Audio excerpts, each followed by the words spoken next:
Chinese কুড়াল দিয়ে কুপাই কুপাই ভেঙে কেউ উপর দিয়ে উঠে যেতাম। স্যার আমরা হচ্ছে মানে সকাল থেকে তো জানি একটা এসএলি মিটিং হবে, তারপর সেই হিসাবে আমরা মোটামুটি সতর্ক ছিলাম। তারপর দুপুর 2টার দিকে আমরা অধিদপ্তরের যে গোয়েন্দা বিভাগ আছে, গোয়েন্দা বিভাগের মাধ্যমে জানতে পারলাম যে কারাগার অ্যাটাক হতে পারে। তো সেই ক্ষেত্রে আমরা 2:30টার সময় বন্দীদের লক আপ করে দিই।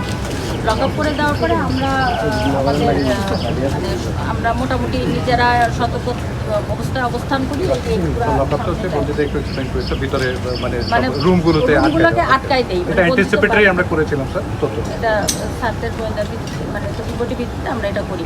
তারপর স্যার হঠাৎই আমরা এখানে যখন মানে সতর্ক অবস্থানে ছিলাম, প্রায় 1000 থেকে 1200 বিভিন্ন দেশীয় অস্ত্র নিয়ে হঠাৎ একদম পুরো মূল ফটকের সামনে এসে চাইনিজ কুড়াল দিয়ে, আমরা তো এখানে 2টা তালা মেরেছিলাম এবং একটা চেন দিয়েও মেরেছিলাম।